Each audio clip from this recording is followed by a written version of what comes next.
Hola, soy Andrés Carmona y esto es un nuevo episodio de Expediente Miss. Siempre que hay una edición de Miss Universo, de Miss Mundo, pero sobre todo de Miss Universo, que es el concurso que más cambia de sede, viene la bendita pregunta, o viene la bendita afirmación. La local va a clasificar.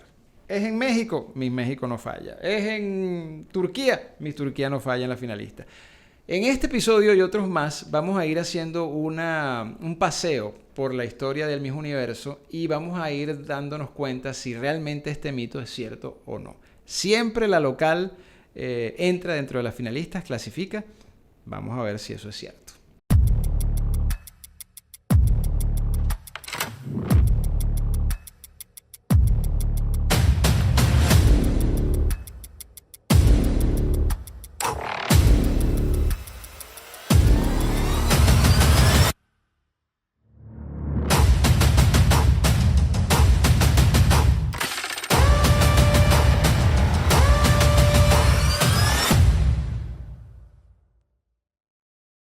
Obviamente en los primeros años de Miss Universo, en los años 50 y 60, siempre se realizó en los Estados Unidos. En la década de los 50 en Long Beach, California, y luego a partir del año 60 en Miami Beach, Florida. Además, pues estaba el ingrediente de que la candidata local era a su vez la anfitriona porque Miss Universo y Miss Estados Unidos siempre han sido la misma compañía. Aparte de eso, hasta el año 65, Miss Estados Unidos y Miss Universo se hacían paralelamente. Prácticamente dentro de la misma semana se realizaba el concurso de Miss Estados Unidos. De hecho, las candidatas a Miss Estados Unidos eran las roommates de las candidatas de los otros países que luego iban a Miss Universo y posteriormente pues se elegía la candidata americana que competía con el resto de los países. Pero todo eso ocurría prácticamente en simultáneo.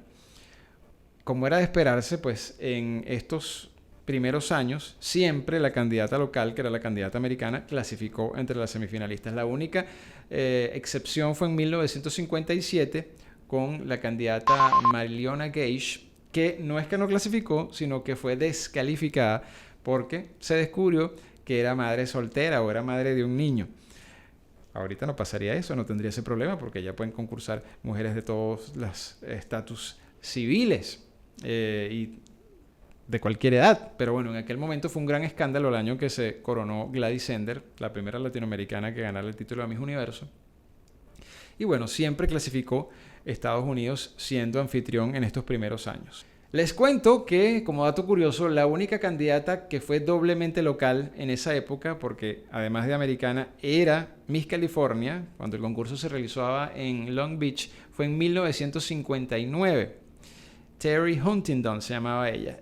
Y también les comento entonces que en estos primeros años en que Miss Universo no había salido de los Estados Unidos, desde el año 52 hasta el 71, en 8 oportunidades la candidata americana, la candidata local, llegó a semifinalista y en 11 logró llegar hasta las finalistas. De hecho, de estas 11 oportunidades logró ganar 4 veces. Pero llega la época del satélite. 1972 fue el primer año o la primera edición en que Miss Universo sale de los Estados Unidos a otros países y se transmite vía satélite para el resto del mundo. La primera vez que eso ocurrió, la sede elegida fue Puerto Rico. Fue el Hotel Cerro Mar Beach en Dorado. Live and in color via satellite from the Cerro Mar Beach Hotel in Dorado, Puerto Rico, the Miss Universe Beauty Pageant. Y fíjense ustedes lo que son las coincidencias o las cosas curiosas que vamos a empezar a ver en este tema. Puerto Rico hasta ese momento solo había clasificado en 2 oportunidades. Había concursado desde principios de los 50, pero solo había tenido 2 clasificaciones. Una en 1970, 2 años antes, con la corona que ganó Marisol Malaret. O sea, Puerto Rico clasifica y gana por primera vez en 1970. Y luego al año siguiente, en 1971, Beba Franco, la candidata boricua, logra llegar al puesto de tercera finalista. Cualquiera hubiera podido pensar, oye, al año siguiente que Puerto Rico es sede y va a ser además por primera vez que se realice el concurso fuera de los Estados Unidos, Puerto Rico clasifica seguro. Bueno, les cuento que no fue así. Bárbara Torres era la candidata local en esa oportunidad y no clasificó. Primer año en que el concurso se hace o que hay una candidata local distinta a la americana y no clasifica. Creo que fue bastante justo su no clasificación, no creo que era una candidata como para llegar a las semifinalistas, pero empezamos a derrumbar quizás algún mito con relación a esto de las candidatas locales. Viene el año de 1973, una de las pocas oportunidades en que el concurso se realiza en Europa, específicamente en Grecia, en la Acrópolis de Atenas. Fue el único concurso de Miss Universo que se ha realizado al aire libre y además pues en un sitio tan histórico, tan antiguo. Tuve la oportunidad cuando fui a Grecia hace unos años de ver el teatro de Herodes Atticus donde se realizó el concurso y verdaderamente me emocioné porque vi que había tanta historia allí, no solamente a nivel de historia mundial, sino de lo que significó el haber hecho el concurso en ese recinto. En 1973, entonces Grecia es la candidata local. Sikta Bana Papadaki se llamaba ella y logró entrar en el grupo de las 12 semifinalistas. Quiero además acotar que en ese momento Grecia era una cierta potencia en materia de concursos de belleza, era un poco lo que llamamos ahora las powerhouse, porque había tenido varias clasificaciones. Hasta ese momento Grecia había clasificado en 12 oportunidades y ya había tenido una Miss Universo en el año 64, Corina Sopey. Así que pues el que la candidata local entrar entre las semifinalistas no era muy sospechoso que se diga porque realmente Grecia venía con un récord bastante bueno en cuanto a su participación en Miss Universo y creo que además era una candidata bastante atractiva, muy griega, con un bonito cuerpo, bastante llamativa. Creo que fue justa su clasificación entre las 12 semifinalistas ese año. Viene el año 1974, el concurso va por primera vez a Asia. ¿Y a dónde fue? A Filipinas. Obviamente Filipinas siempre ha sido un país muy receptivo y muy fanático de los concursos de belleza, no como los conocemos ahora, pero sí había ya mucho furor.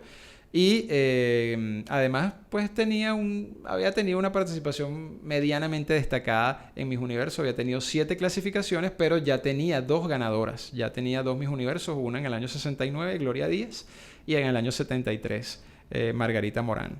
Así que la candidata local tenía una doble característica, era local, filipina, y además venía por el back-to-back, porque la ganadora anterior había sido justamente Margarita Morán. Así que bueno, la tenía difícil, pero también estos dos ingredientes creo que la favorecían dentro de las posibilidades de clasificación y efectivamente clasificó entre las 12. No me parecía demasiado guapa a mi gusto, pero bueno, era una candidata llamativa y como les digo, pues confluían esos dos factores, ¿no? Venía por el back-to-back, que en aquel momento era bastante improbable pensar que eso pudiera ocurrir, y también era una candidata local de un país además con un cierto furor por el concurso de Miss Universo.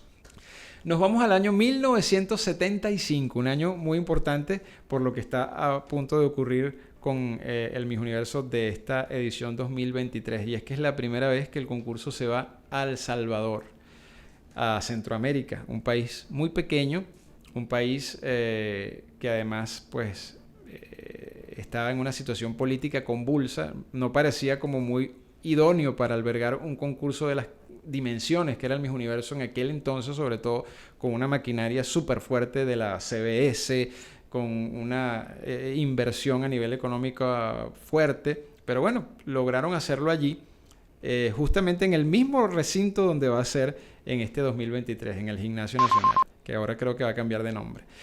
Bueno, les cuento que El Salvador era un país que había participado muy pocas veces durante esos 23 años que llevaba el Miss Universo hasta ese momento. Nada más había participado 5 veces, en 5 oportunidades de esas 23. Y de esas 5 solamente había obtenido una clasificación, que además fue una clasificación muy destacada en el año 55, la candidata Maribel Arrieta, que fue primera finalista, o sea, casi ganadora.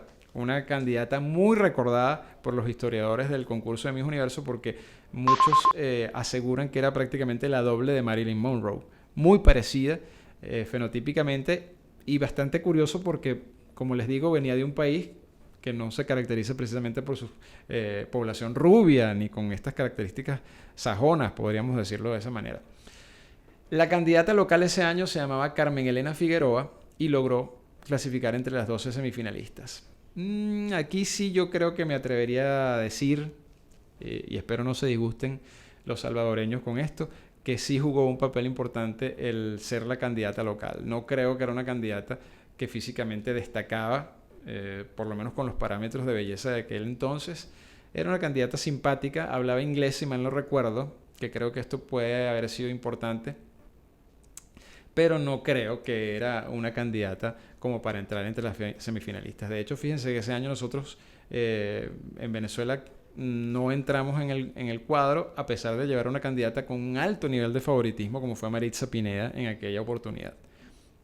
Nos vamos al año 1976, edición que se realiza en Victoria, Hong Kong. Hong Kong, que no participa en Miss Universo desde el año 2000, pues en aquel momento sí había tenido una participación más o menos regular. Había competido en 14 oportunidades, de las cuales había logrado 4 clasificaciones.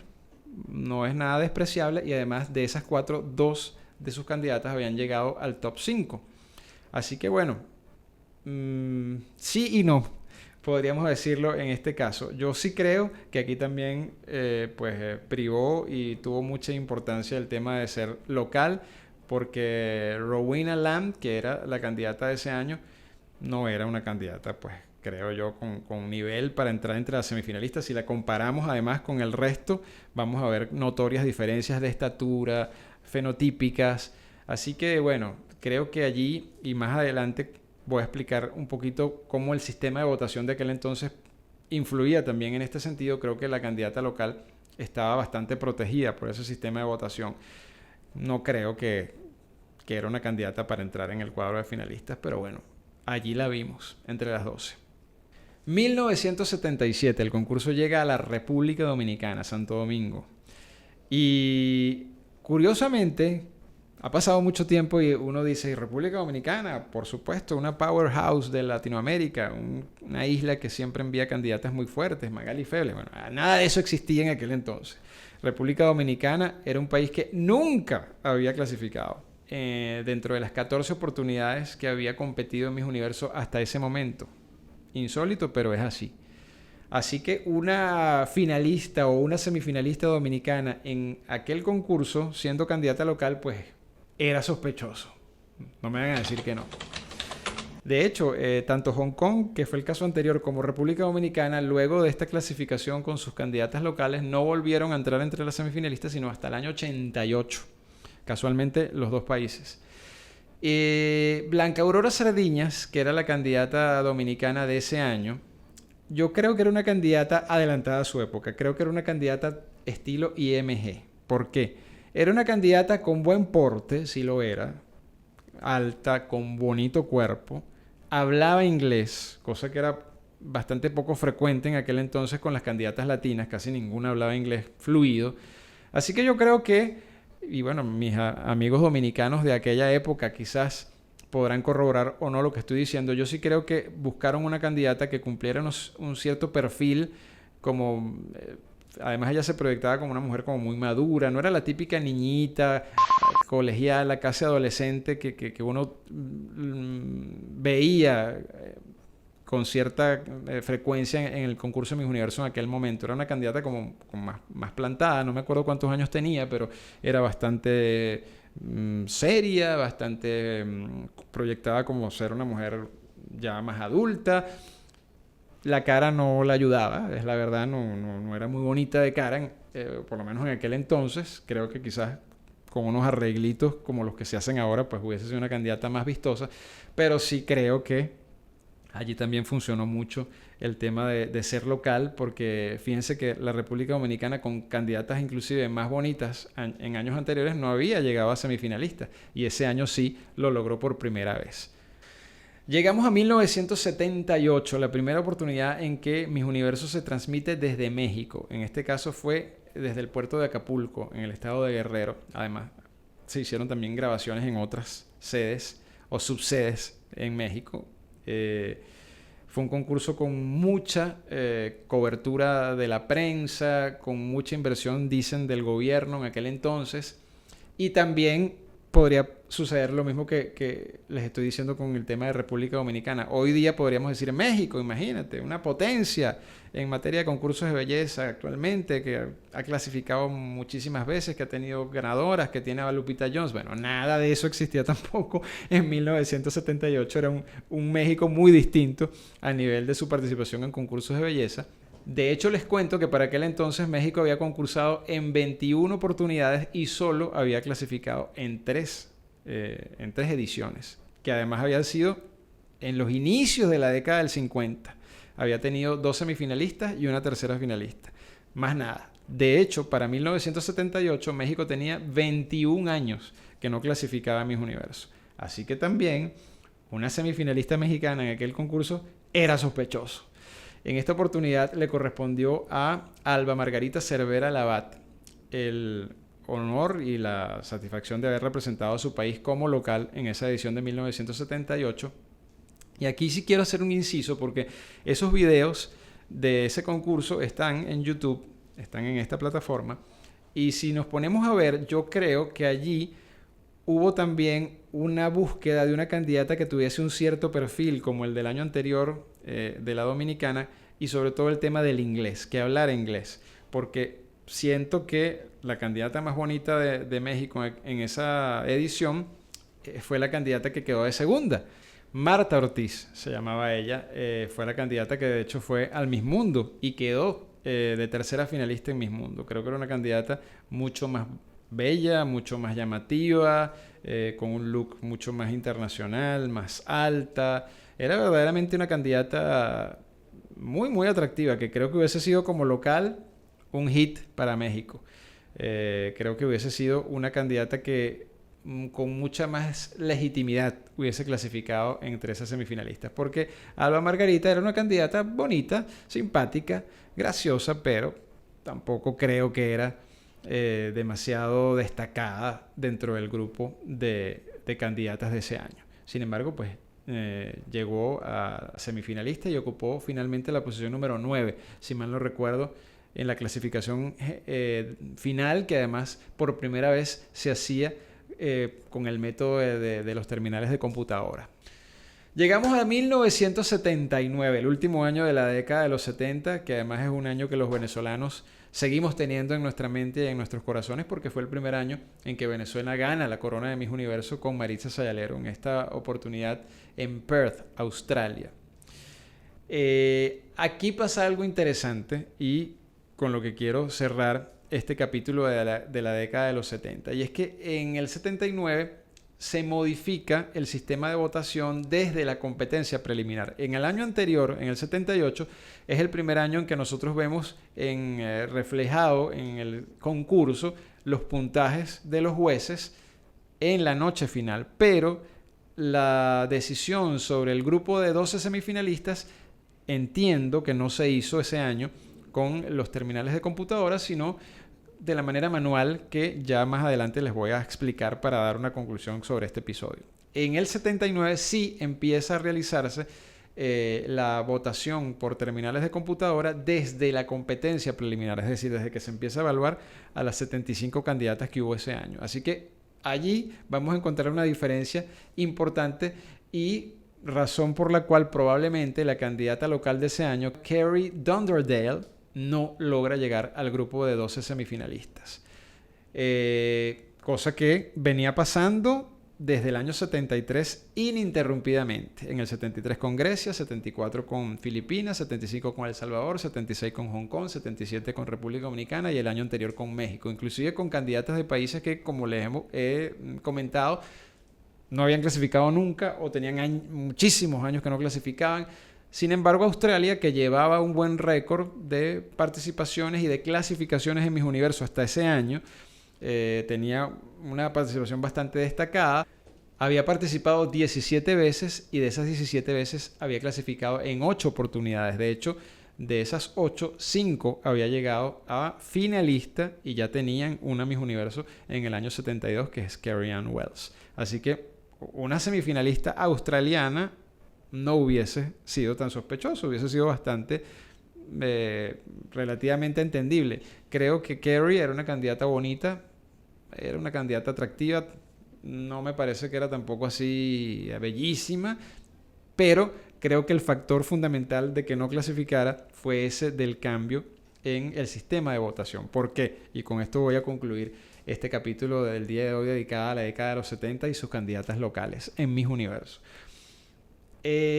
Ustedes dirán, bueno, ¿qué pasaba que siempre clasificaba a la candidata local? Hacían trampa, la metían a juro, cambiaban la votación. No, yo creo que lo que sucedía, porque además quiero decirles que en Miss Universo, no sé en el resto de los concursos, pero Miss Universo, siendo un concurso americano, que además cuyo sistema de votación está respaldado por una firma de auditoría, no creo que sea tan sencillo cambiar los resultados sin que eso tenga una consecuencia a nivel legal. Recordemos que allí en Estados Unidos todo el mundo demanda por todo.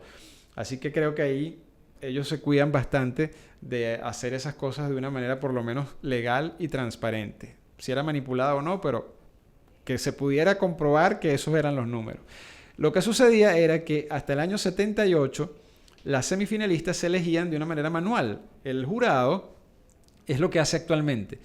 No las evaluaba por puntaje, sino que las veía en traje de baño, las veía en traje de gala, las entrevistaba y luego pasaba una lista de las 12 candidatas que le gustaban. Y simplemente eso, las candidatas que tenían más menciones, no sé si eso se convertía a puntos, pero las que tenían más menciones eran las que finalmente ingresaban al grupo de semifinalistas. Entonces, obviamente, mucho más fácil que tú muevas tus piezas y decirle al jurado, mira, toma en cuenta la candidata local, métela en tu lista. Y bueno, la metían y efectivamente si contaban los votos, ahí estaba, que ya un sistema computarizado en donde tú estás evaluando con puntaje desde el 5 al 9.99 o del 1 al 9.99, como fuese, a una por una, y luego eso se promediaba en las 3 categorías. Ahí sí era mucho más difícil manipular esos puntajes. Yo creo que eso fue lo que pasó en el año 79 y por lo cual la candidata local no entró. Probablemente si hubiese mantenido ese sistema manual, hubiésemos visto a Australia entre las 12 semifinalistas de ese año, porque creo que inclusive era una candidata de mejor nivel que algunas locales que clasificaron en esa década de los 70. Amigos, me ha encantado compartir con ustedes estas historias de las candidatas locales en Miss Universo en la década del 70 y con ello hemos empezado a entender si realmente es un mito o no que la candidata del país anfitrión siempre llega a las finalistas o no.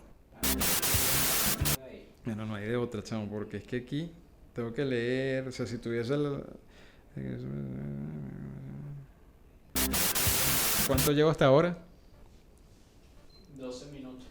Sí, yo creo que va a llegar hasta el 80.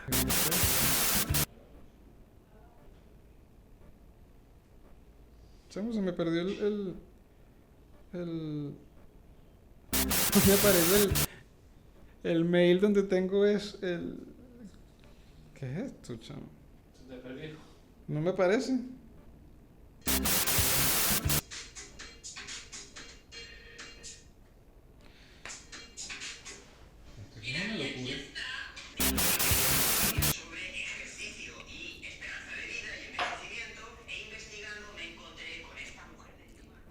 El primer año que Venezuela gana la corona de Miss Universo con Mari. Entonces, chamo, ¿me vas a tía? Vuelvo. Oh, bueno. ¿Tú me...? ¿Ya? Sí, ya. Ok.